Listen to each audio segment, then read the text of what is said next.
Hey, this is Sam from BNS About Movies. You're listening to the podcast BNS About Movies. Isn't it great how that worked out? How would you reach me? BNS About Movies at gmail.com. It's all so simple. And I promised. I promised that I would not do another Christmas movie, but isn't Christmas made on broken promises? Anyways, I invite you to try that in a small town. And by that, I mean, this is a movie made for that same feeling. I grew up in a small town and I don't understand that song, nor do I understand this movie. But today, you and I are going to discuss Last Ounce of Courage from 2012. Because the war on Christmas is on, everybody. Marshall Teague might be better known as Jimmy Reno from Roadhouse, but here he's Mayor Bob Revere, a man who lost his son Thomas, played by Austin Marks, to a war overseas. Lost his daughter-in-law Carrie, Nikki Novak, and her grandson Christian, Hunter Gomez, when they moved away. But now he's found a new battle as he learns that kids aren't allowed to sing Christmas carols in school. They took the Christmas tree down in front of the government building. They had to take the cross down on the mission where they feed the homeless, too. Bob seems like a good guy, the kind of person who does surgery on bikers, which is not the thing that a licensed pharmacist should do, but hey, whatever. Bob's also one of those guys that rides a Harley with a big American flag hanging off the back and wants you to say something about it. Come on, I dare you.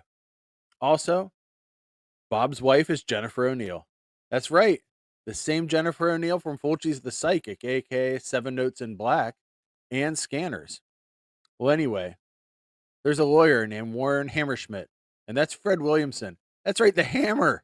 He's in a religious right wing movie, which is totally on brand for the Hammer. Uh, he puts Marshall in jail for his beliefs. That's when I noticed that Marshall has a Satan suck patch and another that has 666 crossed out. Also, Marshall meets Jesus, literally meets Jesus in jail, and Jesus looks super metal. Anyway, this is directed by Kevin McAfee and Daryl Campbell, who wrote the script and the book it's based on, with Richard Hendrick from a story by Gina Hendrick. This movie also has Carrie falling for her dead husband's best friend, the mayor's daughter being on CNN as an anchor, Bill Riley showing up on TV, and a theater director putting on a holiday play that keeps refusing to put religious things in it. So they lock him in a closet where he screams in protest. It also starts and ends with a quote from Ronald Reagan. Did you know that in Vietnam, people could be executed for celebrating Christmas? In 2012, Arkansas Governor Mike Huckabee took part in a telemarketing campaign that involved making over 4 million robocalls to promote this movie. A lawyer just like Warren Hammerschmidt figured out that this was a violation of the Telephone Consumer Protection Act, as it was in the guise of a political survey, and a class action lawsuit was later filed, which cost the producers of this movie $32 million. Also, I just realized that Warren Hammerschmidt is just like the Hammer Fred Williamson. They took his name. They also made it sound slightly Jewish, which is somewhat troublesome, especially in a Christmas movie and especially in a far right Christian movie. Anyway, let me soapbox it. For years, there's been this battle over the Nativity not being in front of my hometown municipal building. And if you went over there, you also need to respect that maybe there should be a Jewish display, a Kwanzaa display, a Scientology display, a satanic display.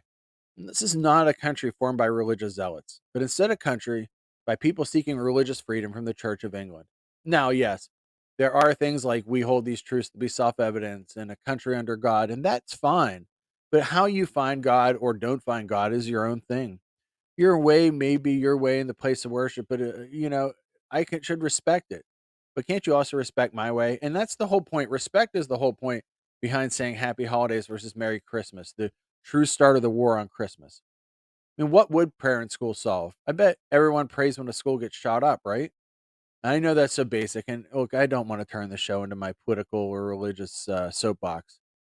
It should really be about movies, but let's just respect our differences. I mean, did Jesus choose the rich religious leaders? No, he chose the lowest of the low to spend time with. Think about that over the holidays.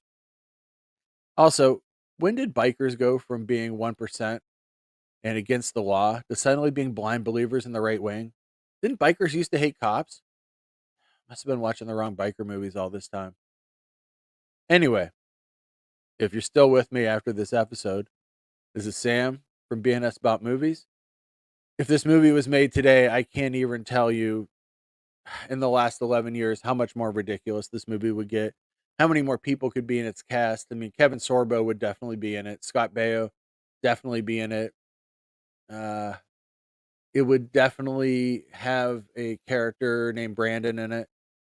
It's just, how did we get here to a world where Donald Trump is selling $99 digital cards, and if you buy 47 of them, you get to go to Mar-a-Lago, and you get a card that's printed on the suit, material from the suit that he got his mugshot in. How are we in this world? How do we get out of this world? I mean, outside of just watching a whole bunch of weird Italian movies hiding in a basement, that works for me. Anyway, I said I wouldn't get political. Merry Christmas. Happy holidays, whatever you want to say. I don't care anymore.